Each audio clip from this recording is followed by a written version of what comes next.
Cuenta la historia que el médico Alexander Fleming descubrió la penicilina por casualidad, como no pocos descubrimientos. Al volver de unas largas vacaciones, descubrió que sus muestras se habían cubierto de un hongo de la cepa Penicillium notatum, que destruyó a las bacterias. Imaginemos que nos conceden los alienígenas 3 años de vacaciones y al volver nos encontramos con un yogur judicial cubierto de moho, caducado porque lo pone en la etiqueta hace más de 1000 días. 1, 2, 3, 4, 5. ¡Ja, ja, ja! Según el artículo 122.3 de la Constitución española, el Consejo General del Poder Judicial estará integrado por el presidente del Tribunal Supremo, que lo presidirá, y por 20 miembros nombrados por el rey por un periodo de 5 años. 5 años. ¿Qué les pasa, señoras y señores constitucionalistas? Otra institución zombie que tenía que haber sido renovada en 2018. 5. Este fraude al Estado de Derecho, esta anomalidad democrática, ha pasado solamente 2 veces en la historia de España. Y las 2, qué casualidad, por culpa del mismo partido. Una peligrosa estrategia cuyo objetivo es utilizar los tribunales como ariete contra el gobierno legal y legítimo de la nación, que sea de izquierdas. La misma táctica que utilizó Mariano Rajoy tras la victoria de Zapatero en 2004, cuando alargó más de 2 años el Poder Judicial nombrado por Aznar. Todos los grupos culpan al PP de bloquear la renovación del Poder Judicial.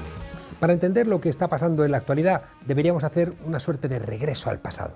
Hace 25 años, en 1995, la Sala de lo Penal del Supremo, que es la que sentencia sobre casos de corrupción, estaba formada por 13 jueces, 7 progresistas y 6 conservadores. En el año 2020 son 11 conservadores y 2 progresistas, que están en ese cargo. Los conservadores, claro, porque el PP fue quien les impulsó para estar ahí. Parece que el trabajo que comenzó Federico Trillo allá por el año 96, cuando el escenario de la corrupción ya estaba despuntando, hoy está dando sus frutos. Yo no sé quién es el que apunta y quién es el que dispara. Lo que sé es que juntos un ministro de Justicia y el juez que ha sido titular de primera página de todos los medios de comunicación por su acoso a un partido político, juntos durante el fin de semana, es algo que no puede quedar así, señor ministro. El PP no se engañaba, quería fuera de la judicatura a cualquier juez que dejara claro que no se iba a plegar. El Partido Popular no se conformó con dimisiones que generaron cierto escándalo, como la del ministro Bermejo tras una polémica cacería. Al juez Baltasar Garzón, que se había comportado de una manera muy sistémica en muchas ocasiones, llegaron a amenazarle si no abandonaba la causa Gürtel. Y vaya si cumplieron con la amenaza. Esta gente dispara con todo. Le estuvieron persiguiendo durante años, hasta acabar con su carrera judicial en 2011. El Comité de Derechos Humanos de Naciones Unidas ha dictaminado que con Garzón la justicia española fue, de todo, menos justa. Y Federico Trillo pues hizo el papel que le correspondía, era atacar al juez, era tratar de coordinar todas las acciones y consiguió lo que perseguía. El fin justifica a los medios, una frase descolgada en la obra La Mandrágora de Maquiavelo. Por esa frase lo condenaron a la eternidad, al infierno. Pero la derecha lleva demasiados años poniendo en práctica esa frase. ¿A través de qué medios? Pues de todo tipo. Ya hemos visto que, por ejemplo, querellándose por prevaricación contra el juez Garzón, pero también de manera más sutil, ofreciendo cheques en blanco al hijo de un magistrado. En el año 2018, la infanta Cristina y su marido Iñaki Urdangarín tuvieron que sentarse en el banquillo acusados por varios delitos, entre ellos malversación y prevaricación. El juez del caso, un andaluz, José Castro, que creía firmemente en la independencia judicial. ¿Quisieron comprar a su hijo para que usted dejase de investigar el caso Nos?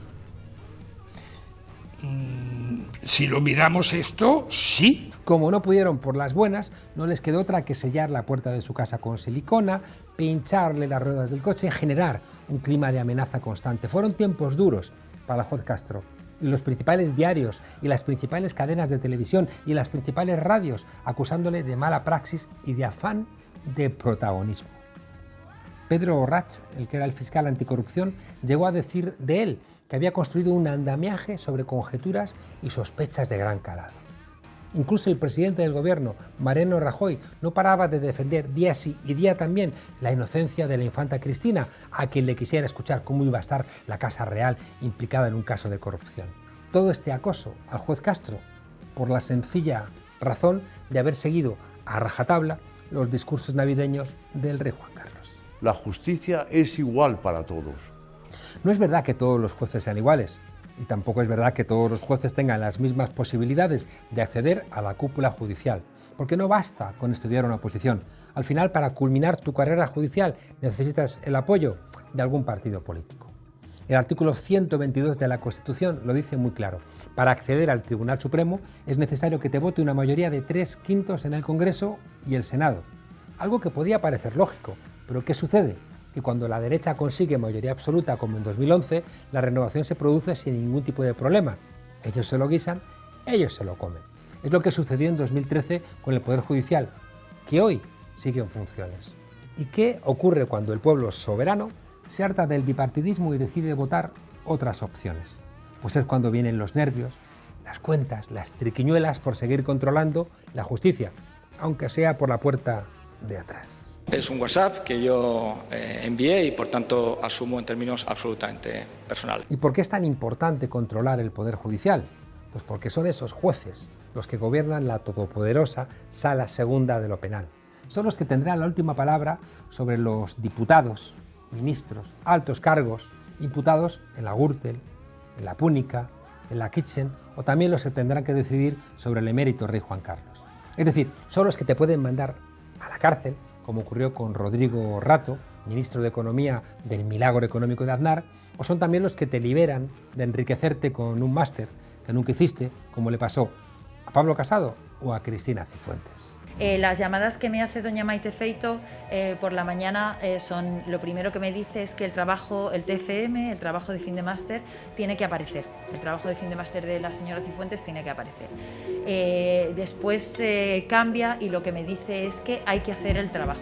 Son jueces quienes también pueden decir que el estado de alarma es ilegal, magistrados que pueden montar un juicio a un partido de izquierdas por rumores, o decir que la infanta Cristina o Esperanza Aguirre son ejemplos de ciudadanía, y que lo de Villarejo con Dolores de Cospedal y su marido en la quinta planta de Génova pues era simplemente un picnic con tortilla de patata, eso sí, con cebolla. Abandonen toda esperanza de renovar el Consejo General del Poder Judicial. Abandonen toda esperanza, son más de 25 años empleándose a fondo para apuntalar 40 años y una guerra ganada para que luego llegue un partido nuevo a dar ánimos para desmontarlo todo. En los últimos meses los conservadores han desplegado toda una batería de excusas para evitar la reforma del Poder Judicial que manda la Constitución.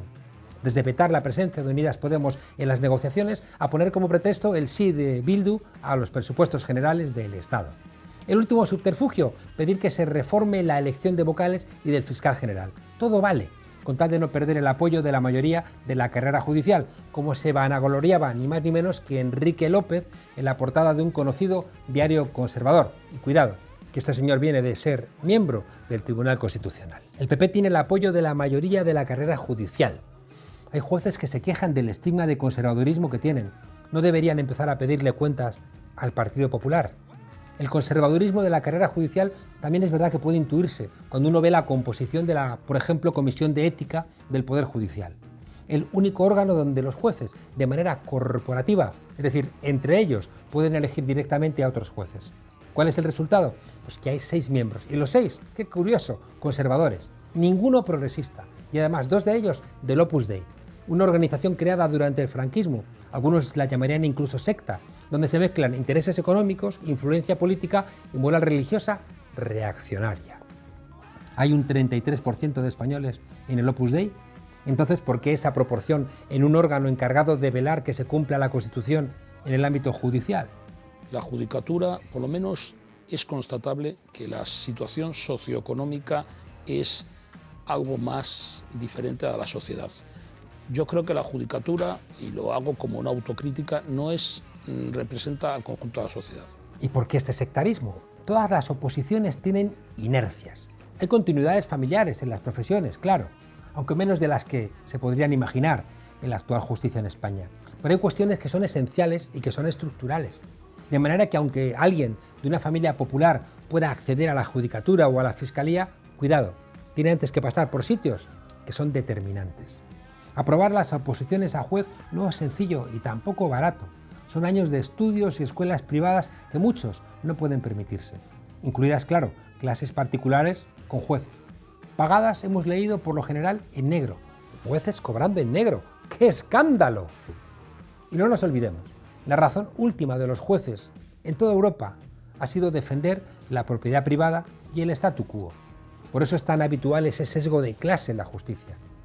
Por cierto, ¿qué familia puede permitirse 10 años de estudios sin becas, sin cobrar ni un euro? Quizá familias como la de Carlos Lesmes.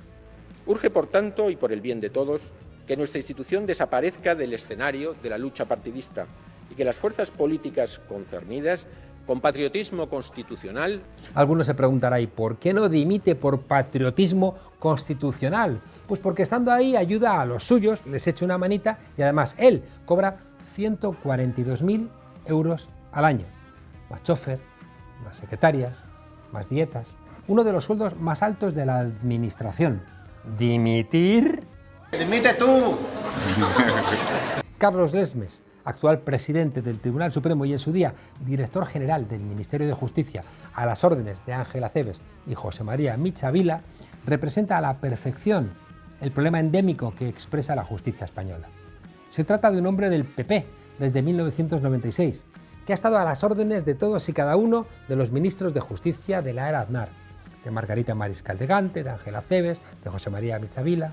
Nosotros lo que decimos es que en términos políticos para nosotros es inasumible que Podemos tenga capacidad e influencia en la renovación del Consejo General del Poder Judicial. Defender que no renuevas el Poder Judicial porque Unidas Podemos está en el gobierno es tan peregrino como si a Pedro Sánchez se le ocurriera decir que no convoca elecciones mientras el Partido Popular siga pactando con Ciudadanos o con Vox. La Constitución se diseñó pensando que iba a funcionar un marco bipartidista y conservador. Ese modelo es el que había diseñado un siglo antes, en 1876, Cánovas del Castillo, y que su esencia fue trasladada a la Constitución de 1978. Sí, la esencia de la Constitución de Cánovas en la Constitución española del 78, con un rey que reina y que gobierna, que tiene el poder máximo sobre las Fuerzas Armadas, que se ha sostenido sobre un bipartidismo armado sobre la ley electoral que está escrita en la Constitución, con un catolicismo de Estado y con un capitalismo clientelar. Claro, sostenido con una derecha que va a jugar a la democracia siempre y cuando ellos sigan mandando. Si le queda algo de dignidad, debería dimitir hoy mismo. ¿Dónde termina la oposición legítima al gobierno y dónde empieza el abuso judicial, eso que ahora conocemos como lawfare? ¿Quiénes son los antisistema en esta historia? ¿Por qué incumplen la Constitución los que presumen de ser constitucionalistas? Lo único cierto es que más de 1000 días después, el Partido Popular aguanta porque los medios de comunicación, que son empresas de medios de comunicación, han pactado echar su suerte con ellos. Mientras sigan estallando casos de corrupción, ¿qué le interesa más a la derecha? ¿Saltarse la Constitución o arriesgarse a ver cómo los suyos entran en la cárcel y quizá allí entre rejas decidan empezar a cantar?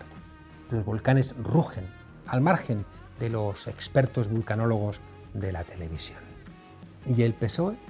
¿Va a dejar el Partido Socialista a que le siga engañando el PP una y otra vez? Déjanos entrar en el Consejo de Radio y Televisión Española, le dijo el PP al PSOE para no quedarse fuera.